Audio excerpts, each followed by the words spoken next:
اعوذ باللہ من الشیطان الرجیم بسم اللہ الرحمن الرحیم الحمد للہ رب العالمین والصلاة والسلام علی محمد وعلی آلہ الطیبین الطاہرین واللعنۃ الدائمۃ علی اعدائہم اجمعین اما بعد فقد قال اللہ سبحانہ وتعالی فی کتابہ المجید بسم اللہ الرحمن الرحیم ومن یطع اللہ ورسولہ فاولئک مع الذین انعم اللہ علیہم من النبیین والصدیقین والشہداء والصالحین وحسن اولئک رفیقا۔ محترم سامعین کرام، سورہ مبارکہ نساء اور اس کی آیت نمبر 69 69ویں آیت کو آپ کی خدمت میں سرنامہ کلام کے طور پر پیش کیا۔ خداوند کریم ارشاد فرماتا ہے کہ جو شخص بھی اللہ کی اطاعت کرے، من یطع اللہ و رسولہ، اور اس کے رسول کی اطاعت کرے، فاولئک مع الذین انعم اللہ علیہم، تو یہ افراد ان لوگوں کے ساتھ ہوں گے کہ جن پر اللہ نے اپنا انعام کیا، اپنا فضل کیا، اپنا خاص فضل اور احسان جن لوگوں پر نازل کیا، یہ لوگ ان لوگوں کے ساتھ ہوں گے۔ اب وہ لوگ کون ہیں کہ جن پر اللہ نے اپنا انعام کیا اور ان پر اپنا فضل و کرم کیا؟ من النبیین، ایسا شخص نبیوں کے ساتھ ہوگا، والصدیقین، ایسا شخص صدیقین کے ساتھ ہوگا، والشہداء، ایسا شخص جو شہداء کے ساتھ ہوگا، والصالحین، اور ایسا جو شخص ہے جو اللہ اور اللہ کے رسول کی اطاعت کرتا ہے وہ آخرت میں صالحین کے ساتھ ہوگا۔ وحسن اولئک رفیقا، اور یہ کتنے ہی اچھے رفیق اور کتنے ہی اچھے دوست ہیں کہ جن کی ہم نشینی اختیار کی جائے گی۔ انسان اس دنیا میں اچھے سے اچھا دوست تلاش کرتا ہے تاکہ اس کے ساتھ گزر بسر کر سکے، اس کے ساتھ اٹھ بیٹھ سکے۔ آخرت میں بھی انسان دوست تلاش کریں گے کہ آخر وہ کون ہمارا دوست ہے کہ جس کے ساتھ ہم آخرت کو گزاریں، اور آخرت کی زندگی جو کہ طولانی زندگی ہے، جو ختم نہ ہونے والی زندگی ہے، وہ آخرت کی زندگی کس دوست کے ساتھ گزاری جائے۔ تو خداوند کریم فرماتا ہے کہ دیکھو، اگر اللہ اور اللہ کے رسول کی اطاعت کرو گے تو ہم تمہارے جو رفیق ہیں، یعنی تمہارے جو دوست ہیں، اٹھنے بیٹھنے والے افراد، کن کو قرار دیں گے؟ انبیاء کو قرار دیں گے، صدیقین کو قرار دیں گے، شہداء کو قرار دیں گے، اور صالحین کو قرار دیں گے۔ ایک اور آیت میں خداوند کریم فرماتا ہے کہ اس دن جب دوست یاری سب ختم ہو جائے گی، لیکن جو اتقیاء ہوں گے، یعنی جو متقی افراد ہوں گے، اولیاء بعضهم لبعض، وہ بعض کے دوست ہوں گے۔ یعنی جب قیامت کے دن دوستی کا رشتہ، ہر رشتہ ختم ہو جائے گا، یہاں تک کہ وہ رشتہ کہ جو کہ خونی رشتے ہیں، کہ جس کے متعلق قرآن مجید کہہ رہا ہے کہ وہ دن ہوگا کہ جس دن ماں اپنے بیٹے سے فرار کرے گی، بیوی اپنے شوہر سے فرار کرے گی، بیٹے اپنے باپ سے فرار کریں گے۔ جب سارے رشتے جو ہے وہ اس دن رشتے ناطے ٹوٹ جائیں گے، اس دن جو رشتہ قائم رہے گا وہ تقوی کا رشتہ قائم رہے گا اور ایمان کا رشتہ قائم رہے گا۔ ہماری گفتگو کا جو موضوع ہے وہ یہ کہ واقعہ کربلا سے ہم کیا درس لے سکتے ہیں اور کیا کچھ ہم سیکھ سکتے ہیں۔ تو سب سے پہلی بات جو واقعہ کربلا سے سیکھنے کی ہے وہ اللہ اور اللہ کے رسول اور اللہ کے نمائندوں کی اطاعت ہے، جو بالکل واضح اور روشن ہے کہ جیسے کربلا میں خود مولا سید الشہداء نے اپنے اصحاب کے بارے میں ارشاد فرمایا کہ میں نے اپنے اصحاب سے زیادہ اچھے اصحاب کسی کے اصحاب نہیں پائے، اپنے اصحاب سے زیادہ بہترین اور نیکوکار اصحاب کسی کے اصحاب کو نہ پایا۔ ان اصحاب میں صفت کیا تھی؟ کوالٹی کیا تھی؟ ان اصحاب میں اطاعت کی صفت تھی۔ یعنی کیسی اطاعت؟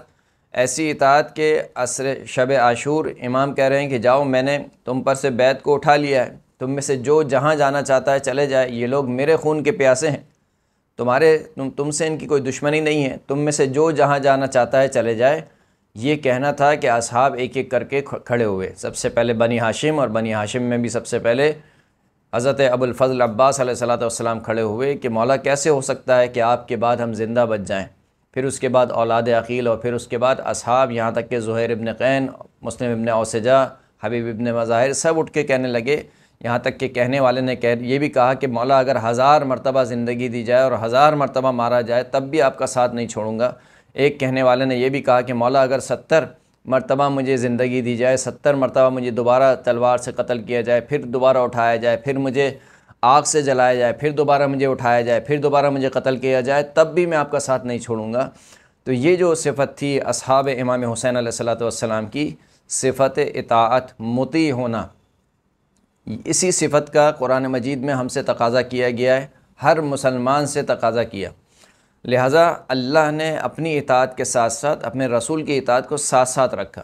جیسے کہ اس آیت میں بھی من یطع الرسول من یطع اللہ و رسولہ، جو اللہ اور اللہ کے رسول کی اطاعت کرے۔ اسی طریقے سے ایک اور آیت میں ارشاد ہوا کہ من یطع الرسول فقط اطاع اللہ، جس نے ہمارے رسول کی اطاعت کی اس نے اللہ کی اطاعت کی۔ اور اسی طریقے سے بے شمار آیتیں قرآن مجید کی، یا ایھا الذین آمنوا اطیعوا اللہ و اطیعوا الرسول، اے صاحبان ایمان اللہ کی اطاعت کرو اور اللہ کے رسول کی اطاعت کرو۔ یہ اتنا زور کیوں دیا جا رہا ہے اللہ کے رسول کی اطاعت پر؟ ممکن ہے کہ آپ کے ذہن میں ایک سوال پیدا ہو کہ بالآخر اللہ کی اطاعت وہی رسول خدا کی اطاعت ہے، ان دونوں اطاعتوں میں کیا فرق ہے؟ یعنی اللہ کے رسول وہی بیان کرتے ہیں کہ جو اللہ بیان کرتا ہے، تو بس اللہ کی اطاعت کہہ دینا کافی تھا۔ لیکن نہیں، جب خداوند کریم نے اپنے رسول کو مبین قرآن بنا کر بھیجا ہے، مفسر قرآن بنا کر بھیجا ہے، تو لہٰذا اب رسول جو کچھ کہے گا اس کی اطاعت بھی واجب ہوگی۔ میں ایک مثال سے اپنی بات کو واضح کروں، قرآن مجید میں آیا کہ اقیم الصلاۃ، نماز قائم کرو۔ اب نماز قائم کرو یہ نہیں کہا کہ فجر کی کتنی رکعت پڑھو، ظہر کی کتنی رکعت پڑھو، عصر کی کتنی رکعت پڑھو، مغرب کی کتنی رکعت پڑھو، عشاء کی کتنی رکعت پڑھو، صبح کا ٹائم کیا ہوگا، یعنی نمازوں کے اوقات کیا ہوں گے، ایک قرآن مجید میں ایک آیت میں بیان ہوا ہے۔ لیکن بہرحال دقیقاً طور پر کہ کب سے لے کر کب تک وقت ختم ہوتا ہے، فجر کا وقت کب سے شروع ہوتا ہے کب ختم ہوتا ہے، ظہر کا وقت کب شروع ہوتا ہے کب ختم ہوتا ہے، مغرب و عشاء کا وقت کب شروع ہوتا ہے کب ختم ہوتا ہے، تو قرآن مجید میں یہ تفاصیل بیان نہیں ہوئی ہے۔ اب اگر کوئی شخص، ہمیں یہ تفصیل کس نے بیان کی ہے؟ ہم سے یہ تفصیل رسول خدا نے بیان کی ہے۔ لیکن اگر کوئی شخص کھڑا ہو کے کہے کہ قرآن مجید میں تو فقط آیا کہ اقیم الصلاۃ، نماز قائم کرو، اب میری مرضی ہے کہ میں جیسے بھی نماز قائم کروں، چاہے میں فجر کی 4 رکعت پڑھوں یا 1 رکعت پڑھوں، مغرب کی 6 رکعت پڑھوں یا 3 رکعت پڑھوں، عشاء کی 2 رکعت پڑھوں یا 4 رکعت پڑھوں، میری مرضی ہے، نماز قائم کرنے کا کہا ہے میں نماز پڑھ لوں گا، نماز قائم ہو جائے گی۔ تو یہاں پر سمجھانے کے لیے کہا کہ من یطع الرسول فقط اطاع اللہ۔ دیکھو ایسا نہیں ہے، جو ہمارے رسول کی اطاعت کرے اس نے اللہ کی اطاعت کری، کہ ہم نے اپنے رسول کو مبین اسلام قرار دے کے بھیجا ہے، ہم نے اپنے رسول کو مفسر قرآن، جو قرآن کو بیان کرنے والا ہے، جو قرآن کے احکامات کو بیان کرنے والا ہے، وہ بنا کر بھیجا ہے۔ تو اگر کوئی شخص فقط اللہ کی اطاعت پر محدود رہ جائے اور کہے کہ میں فقط وہی حکم مانوں گا جو اللہ کا حکم ہے، جو اللہ کے رسول اپنی جانب سے بیان کریں گے، اپنی جانب سے مراد یہ ہے کہ یعنی جو اللہ کے رسول تشریح اور تفسیر بیان کریں گے میں اس کو نہیں مانوں گا، تو یہاں پر آ کر آیت کہتی ہے کہ من یطع الرسول فقط اطاع اللہ، جس نے ہمارے رسول کی اطاعت کی اس نے اللہ کی اطاعت کی۔ تو بہت زور دیا گیا کہ اللہ کی اطاعت کے ساتھ ساتھ ہمارے رسول کی بھی، ہمارے نمائندوں کی بھی اطاعت کی جائے۔ یا ایھا الذین آمنوا اطیعوا اللہ و اطیعوا الرسول و اولی الامر منکم، صاحبان ایمان اللہ کی اطاعت کرو، اللہ کے رسول کی اطاعت کرو اور صاحبان امر کی اطاعت کرو۔ تو یہ جو اتنا زور دیا جا رہا ہے اس کی وجہ کیا ہے؟ اس کی وجہ یہ ہے کہ امتیں الہی نمائندوں کی اطاعت میں فیل ہو گئیں۔ یعنی مثال کے طور پر شیطان کہاں پر فیل ہوا؟ شیطان اللہ کو بہت مانتا تھا، اللہ کے بہت سجدے کیا کرتا تھا، لیکن فیل کہاں پر ہوا؟ جب اللہ نے کہا کہ دیکھو یہ میرا نمائندہ ہے حضرت آدم علیہ السلام، اس کو سجدہ کرو، کہا کہ نہیں اس کو سجدہ نہیں کروں گا، تجھے سجدہ کروں گا، مگر یہ جو آدم جو تو نے مٹی سے خلق کیا ہے میں اس کو سجدہ نہیں کروں گا۔ تو اللہ کی اطاعت کو مان رہا ہے لیکن اللہ کے نمائندے کی اطاعت کو، اللہ کے نمائندوں کو نہیں مان رہا ہے۔ یہاں تک بھی روایت میں کہا کہ اے پروردگار مجھے اس ایک سجدے سے معافی دے دے، پھر میں ایسے سجدے کروں گا کہ اولین اور آخرین میں سے کسی نے ایسے سجدے نہیں کیے ہوں گے۔ جواب میں اللہ نے کیا کہا کہ مجھے وہ عبادت نہیں چاہیے جو تجھے پسند ہو، مجھے وہ عبادت چاہیے کہ جو مجھے پسند ہو۔ تو آپ دیکھیے شیطان نے اللہ کو مانا لیکن اللہ کے نمائندے کو نہیں مانا۔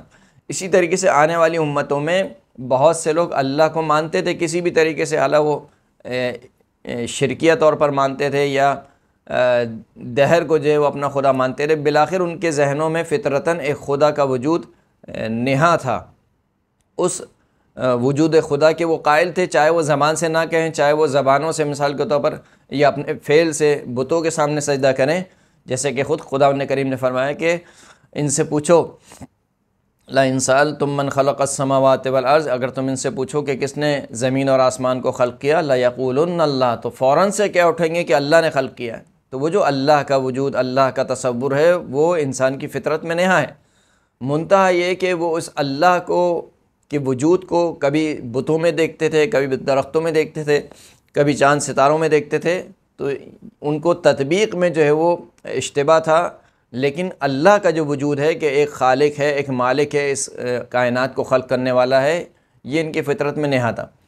تو تمام امتیں تقریباً خداوند کریم کے وجود کی یا خداوند کریم کے اطاعت کی قائل رہیں، وہ جس کو بھی خدا مانتی تھیں، لیکن جو الہی نمائندے آئے ان کی اطاعت میں فیل ہو گئیں۔ اب دیکھیں حضرت نوح علیہ السلام 950 سال کی تبلیغ کی ہے، لیکن کشتی میں کتنے افراد ہیں؟ بہت تھوڑے سے افراد ہیں۔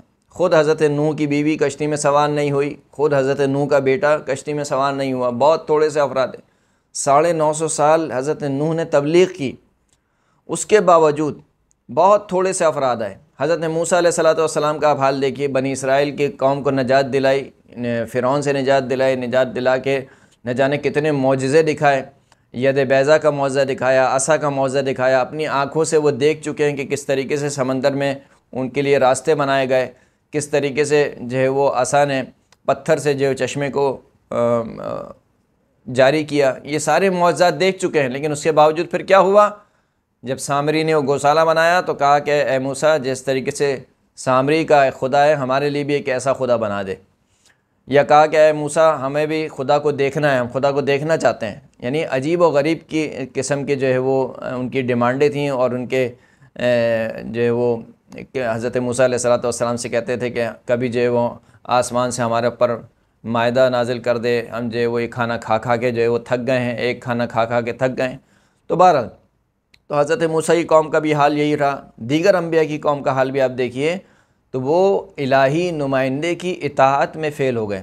اسی لیے بہت شد و مد کے ساتھ، بہت تاکید کے ساتھ خداوند کریم نے اس موضوع کو قرآن مجید میں ذکر کیا کہ دیکھو، تم یہ نہ سمجھو کہ فقط اللہ کی اطاعت کر لی بس کافی ہے، اب اس کے رسول کی ہم اطاعت نہیں کریں گے۔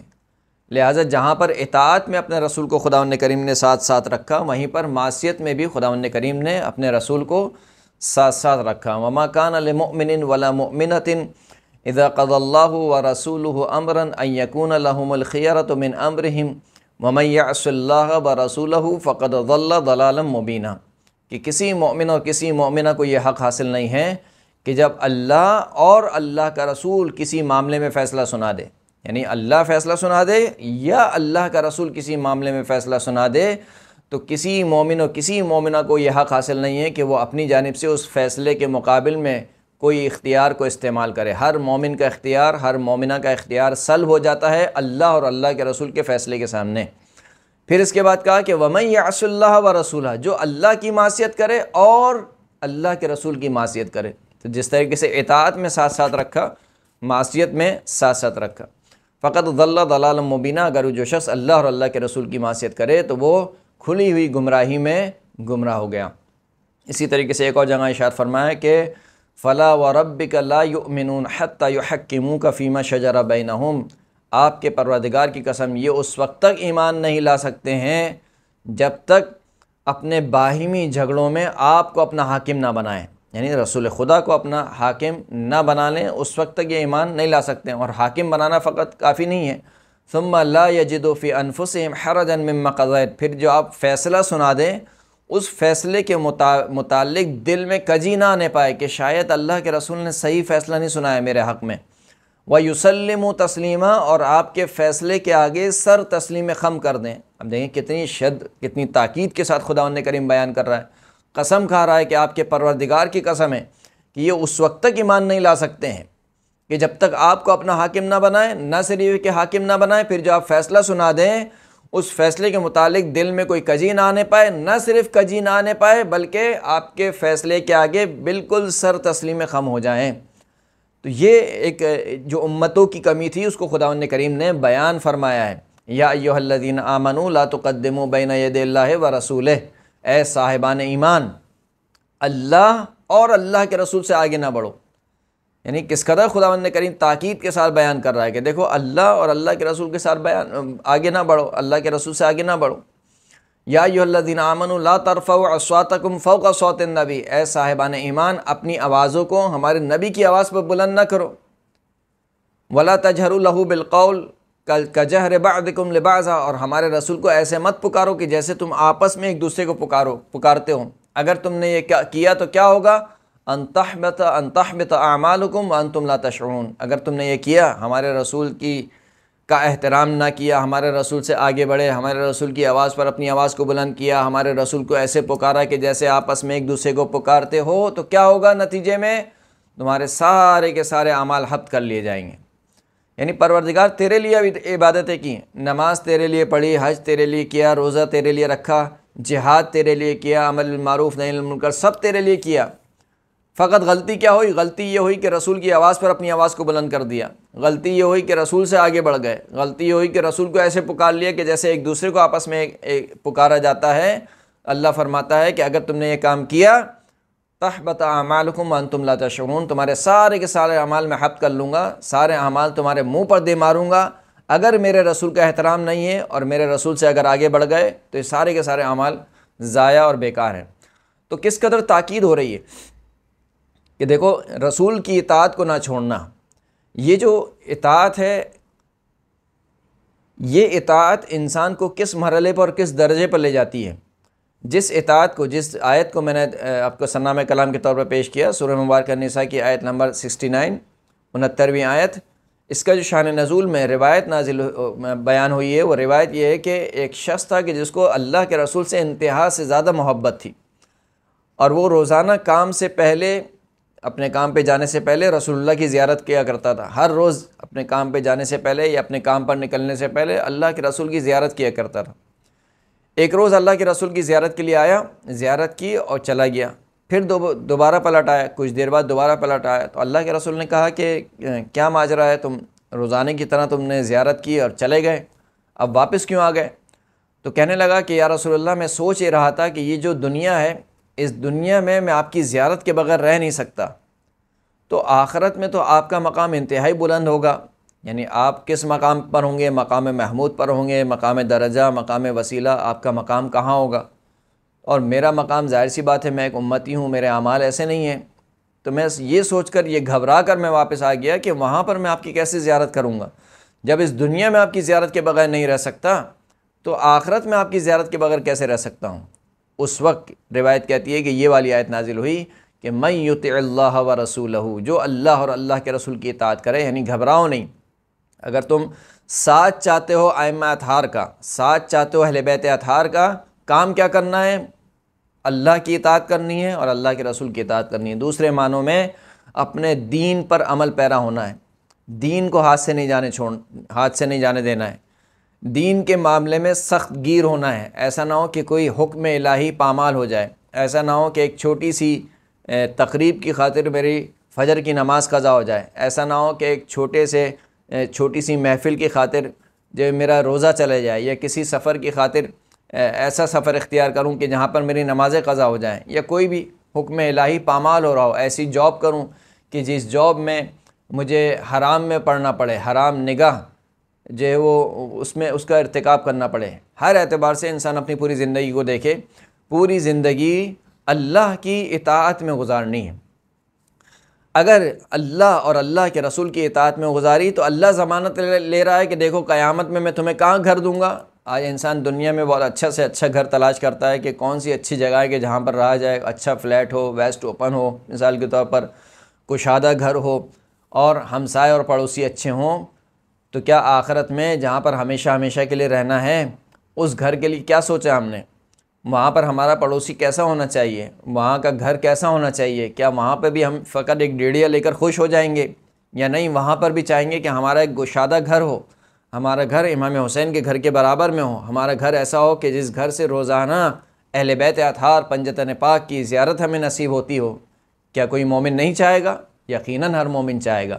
اگر یہ خواہش ہے تو اس خواہش کو پورا کرنے کے لیے ایک کام یہ کرنا پڑے گا کہ اللہ اور اللہ کے رسول کی اطاعت کرنی پڑے گی، اور یہی کربلا کا سب سے بڑا درس یہی ہے۔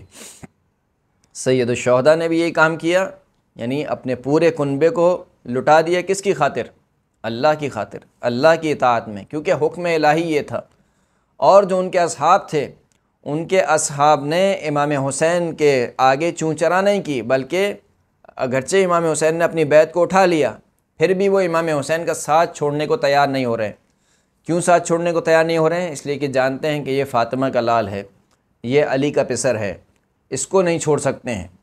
جناب حور کی مثال آپ کے سامنے ہے کہ کس طریقے سے جناب حور پورے لشکر میں، پورے سفر میں امام حسین کے مخالف طرف ہیں گے، یہاں تک کہ شب عاشور تک امام حسین کے مخالف گروہ میں ہیں، اور شب عاشور حضرت حر اپنے خیمے میں پھر رہے ہیں اور کہہ رہے ہیں کہ ایک طرف جنت ہے اور ایک طرف دوزخ ہے۔ یہاں تک کہ پسر اساد سے کہا کہ کل کیا تو واقعاً امام حسین سے جنگ کرے گا؟ کہا کہ ہاں جنگ تو ہوگی۔ کہا کیسی جنگ ہوگی؟ کہا ایسی جنگ ہوگی کہ تنوں پہ سے سر کٹ کٹ کے گریں گے۔ کہا کہ کوئی راہ نہیں ہے، بیچ کی راہ نکال لیتے ہیں؟ کہا نہیں، کوئی راہ نہیں ہے۔ اتنا سننا تھا کہ جناب حر آہستہ آہستہ لشکر سے جدا ہونا شروع ہوئے۔ نہ صرف یہ کہ خود جدا ہوئے، اپنے بیٹے کو بھی اور اپنے غلام کو بھی ساتھ لے لے کر چلے اور امام حسین سے ملحق ہو گئے۔ اور اس مقام پر بھی آپ دیکھیے کہ جناب سیدہ فاطمہ کا لال کس قدر کریم ہے کہ آخری لمحے پر آنے کے باوجود امام حسین کو کربلا میں جو شخص لایا وہ شخص امام کی خدمت میں آ رہا ہے اور امام سے توبہ طلب کر رہا ہے۔ امام نے کہا کہ ہاں تمہاری توبہ قبول ہے، یعنی دروازے کھلے ہوئے ہیں۔ انسان کبھی بھی یہ نہ سمجھے کہ اب تو میری زندگی ایسی ہو گئی ہے کہ اب تو میں جا ہی نہیں سکتا ہوں اہل بیت کے در پہ، اب تو میں ملحق ہو ہی نہیں سکتا ہوں۔ نہیں، یہ نا امیدی اپنے اندر نہ آنے دے، بلکہ اس امید کو اپنے ساتھ زندہ رکھے کہ یہ اہل بیت اطہار کا جو در ہے یہ وہ در ہے کہ یہ در کبھی بند نہیں ہوتا ہے، یہ خداوند کریم کا دروازہ ہے۔ جس طریقے سے خداوند کریم کا دروازہ کبھی بند نہیں ہوتا ہے، اسی طریقے سے اہل بیت اطہار کا دروازہ بھی کبھی بند نہیں ہوتا ہے۔ تو وہ حضرت حر علیہ الصلوۃ والسلام کیا اپنے آپ کو دو چیزوں کے درمیان پایا کہ جنت کو لے لوں یا دوزخ کو لے لوں، لہٰذا اختیار کس کو کیا؟ جنت کو۔ اب میرا سوال یہ ہے کہ وہ جو یزید کا لشکر ہے، اس یزید کے لشکر میں کتنے افراد ہیں گے؟ دوسرے افراد بھی جانتے ہیں کہ یہ حسین جو ہے وہ فاطمہ الزہرا کے پسر ہیں، علی کے پسر ہیں، رسول اللہ کے نواسے ہیں، سب جانتے ہیں، لیکن ان پر اثر نہیں ہوا، جناب حر پر اثر ہوا۔ اس کی وجہ کیا ہے؟ اس کی وجہ یہ ہے کہ حضرت حر علیہ الصلوۃ والسلام اپنے دنیاوی معاملات میں اپنی زندگی میں متدین شخص تھے، یعنی دین کے پابند شخص تھے۔ اسی لیے جس بات پہ ہم بار بار زور دے رہے ہیں وہ یہ کہ کربلا کا سب سے اہم درس یہ ہے کہ انسان اپنے دین سے متمسک رہے، اپنے رسول کی اطاعت، اپنے امام کی اطاعت کو اپنے دامن سے باندھ لے کہ ان کا دامن نہیں چھوڑنا ہے، ان کی اطاعت سے روگردانی نہیں کرنی ہے۔ اسی میں کامیابی ہے، اور یہی کربلا کا سب سے بڑا درس یہی ہے، سب سے بڑا درس یہی ہے کہ انسان کی پوری زندگی اللہ کی اطاعت میں گزرے، اللہ کے حکم کے آگے سر تسلیم خم ہو جائے، جو اللہ کا حکم ہو۔ لہٰذا جب اللہ کے حکم کے آگے انسان سر تسلیم خم کرتا ہے تو پھر انسان اپنی جان سے بھی دریغ نہیں کرتا۔ یہ کربلا کا دوسرا درس ہے کہ اگر دین کو مجھ سے کچھ چاہیے، میری ذات سے کچھ چاہیے، تو کیا میں دینے کو تیار ہوں؟ اگر دین کو وقت چاہیے تو کیا میں اپنا وقت دینے کو تیار ہوں؟ اگر دین کو پیسہ چاہیے تو کیا میں اپنا پیسہ دینے کے لیے تیار ہوں؟ اگر دین کو میری جان چاہیے تو کیا میں اپنی جان دینے کے لیے تیار ہوں؟ یعنی زبان سے کہنا بہت آسان ہے، لا الہ الا اللہ محمد رسول اللہ صلی اللہ علیہ وآلہ وسلم، یہ زبان سے کہنا ہم سب کہتے ہیں، بہت آسان ہے۔ لیکن جب امتحان کا وقت آتا ہے اور دین ہم سے کچھ مانگتا ہے، جناب خدیجہ کی عظمت اسی وجہ سے زیادہ ہے۔ جب کسی نے کہا کہ آپ جو ہے وہ جناب خدیجہ کے چلے جانے کے بعد اللہ کے رسول بہت زیادہ جناب خدیجہ کو یاد کیا کرتے تھے اور جناب خدیجہ کی جانب سے قربانی کیا کرتے تھے، اور قربانی کا گوشت جناب خدیجہ کی سہیلیوں کو بھجوایا کرتے تھے، تو آپ کی کسی زوجہ نے کہا کہ آپ اب تک ایک بوڑھی عورت کو یاد کر رہے ہیں جبکہ اللہ نے آپ کو ایک جوان بیوی دے دی ہے، یعنی ان سے بہتر آپ کو بیوی عطا کی ہے۔ تو اللہ کے رسول نے کہا کہ نہیں، اللہ نے مجھے خدیجہ سے اچھی بیوی نہیں دی۔ کیوں؟ کیونکہ خدیجہ نے اس وقت میری تصدیق کی جب تم سب میرا کفر کر رہے تھے، میرا انکار کر رہے تھے۔ خدیجہ نے اس وقت مجھ پر مال خرچ کیا جب تم سب اپنے مال کو مجھ سے روک رہے تھے۔ تو جناب خدیجہ کی ایثار اور قربانی کب تھی؟ یعنی فقط زبانی دعویٰ نہیں تھا اور فقط مالی ایثار بھی نہیں تھا کہ جناب رسول خدا کو اپنا مال دے دیا، کہا یہ میرا مال آپ کے حوالے ہے لیکن میں خود نہیں آؤں گی۔ نہیں، بلکہ خود نہ آنا تو دور کی بات، سارا کا سارا مال نہ صرف خرچ کیا بلکہ خود شعب ابی طالب میں جناب خدیجہ زندگی بسر کر رہی ہیں۔ وہ جناب خدیجہ جو کہ ملکۃ العرب ہیں، جن کا لباس سونے اور چاندی کے تاروں سے بنا جاتا تھا، اب نوبت یہ آ گئی ہے کہ شعب ابی طالب میں رسول خدا کی وجہ سے جڑی بوٹیاں کھانے پر مجبور ہو گئی ہیں۔ تو کیا درس ایثار اور قربانی ہے کہ اگر اسلام مجھ سے میرا مال چاہتا ہے تو میں مال دینے کو تیار ہوں، اگر اسلام مجھ سے میری جان چاہتا ہے تو میں اپنی جان دینے کو تیار ہوں۔ یہی وجہ ہے کہ ہر زیارت میں، کم و بیش ہر زیارت میں آپ کو سکھایا گیا ہے کہ آپ ایک جملہ بولتے ہیں کہ بے ابی انت و امی، کہ میرے ماں باپ آپ پر فدا ہوں۔ یہ جملہ انسان سوچ سمجھ کر بولے کہ میں یہ جملہ کیا بول رہا ہوں، یعنی انسان کے نزدیک اس کے رشتہ داروں سے زیادہ، اس کی جان سے زیادہ کوئی چیز عزیز نہیں ہے۔ امام کی بارگاہ میں آپ کھڑے ہو کر یہ اعتراف کرتے ہیں کہ امام اگر ضرورت پڑی تو میرے ماں باپ آپ کے لیے حاضر ہیں، میری اولاد آپ کے لیے حاضر ہے، میری جان آپ کے لیے حاضر ہے، میری اولاد آپ کے لیے حاضر ہے، میرا مال آپ کے لیے حاضر ہے۔ یہ کربلا کا دوسرا درس کہ اگر اسلام کو آپ سے کچھ چاہیے تو کیا آپ دینے کو تیار ہیں یا نہیں ہیں۔ اسی لیے امام حسین نے کہا تھا جب کربلا میں پہنچے تھے تو کہا تھا کہ الناس عبید الدنیا، لوگ جو ہے وہ دنیا کے بندے ہیں، والدین لعق علی السنتہم، دین جو ہے وہ ان کی زبانوں کا چٹخارا ہے۔ اذا محس الدین قل الدیانون، جب ان کو آزمایا جاتا ہے تو دیندار افراد بہت کم رہ جاتے ہیں۔ یعنی ابھی ہم آسائش کی زندگی بسر کر رہے ہیں، ابھی ہم نمازیں پڑھ رہے ہیں، روزے رکھ رہے ہیں، لیکن خدا نخواستہ اگر ہمیں آزمایا جائے تو کتنے دیندار باقی بچیں گے، کتنے افراد باقی بچیں گے۔ تو یہ کس وقت کہہ رہے ہیں امام؟ جب کربلا میں آ چکے ہیں، جب سب کو دعوت نامے دے چکے ہیں، سب کو بلا چکے ہیں، سب کو کہہ رہے ہیں کہ آؤ میرے ساتھ آؤ، میرے مددگار بنو، میری نصرت کرو، لیکن کوئی آنے کو تیار نہیں ہے۔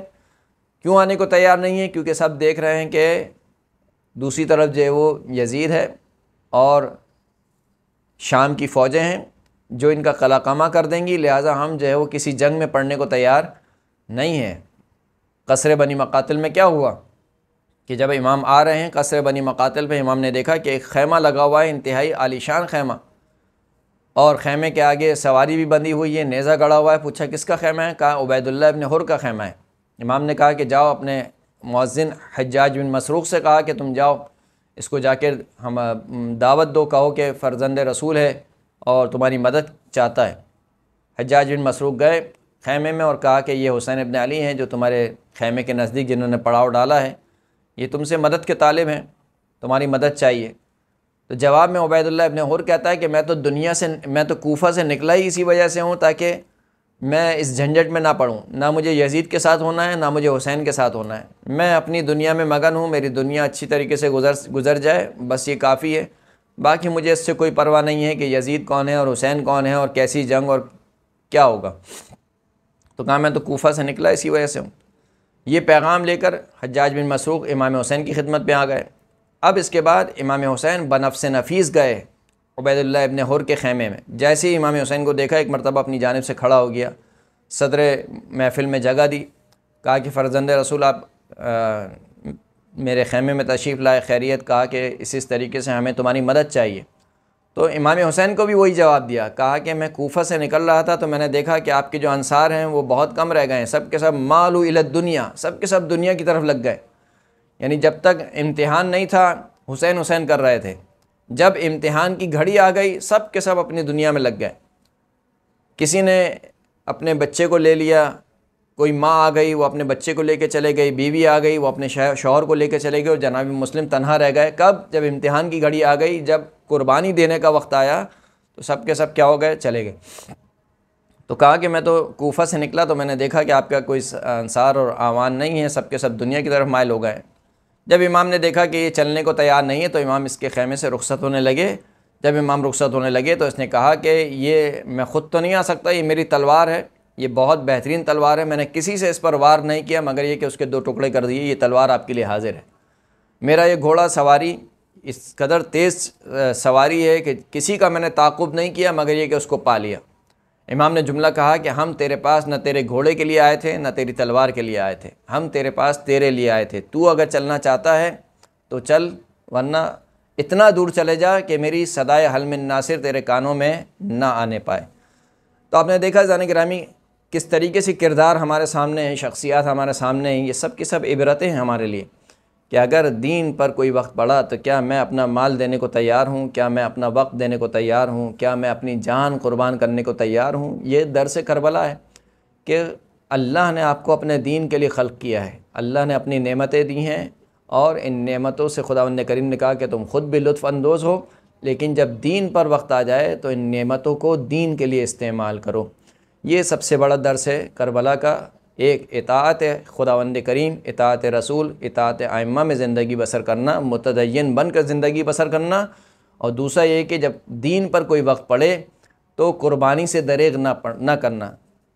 اچھا، کوئی وقت پڑے سے مراد یہ نہیں ہے کہ کوئی مارکا ہو، ضروری نہیں کہ کوئی جنگ ہو تبھی ہم اپنا مال صرف کریں گے، بلکہ نارمل دنوں میں بھی اگر دین کو آپ کے مال کی ضرورت ہے، اگر دین کو آپ کے وقت کی ضرورت ہے، تو میں یہ کہہ کر اپنا مال خرچ نہ کروں کہ نہیں میں تو مال نہیں خرچ کر سکتا، بہت سے دوسرے خرچ کرنے والے ہیں، وہ خرچ کریں، میں کیوں اپنا مال خرچ کروں۔ اگر یہ روح میرے اندر پائی جاتی ہے تو اس کا مطلب یہ ہے کہ میں نے کربلا سے درس نہیں لیا ہے۔ عزیزان گرامی، دنیا کی طرف انسان کیسے مائل ہوتا ہے کہ انسان کو معلوم بھی نہیں ہوتا کہ وہ کس کا گھر لوٹ رہا ہے اور کس کا خیمہ جلا رہا ہے۔ لہذا دنیا کی خاطر جب انسان دنیا کی طرف مائل ہوتا ہے تو اسے معلوم نہیں ہوتا ہے کہ وہ کس کا گھر لوٹ رہا ہے اور کس کا خیمہ جلا رہا ہے۔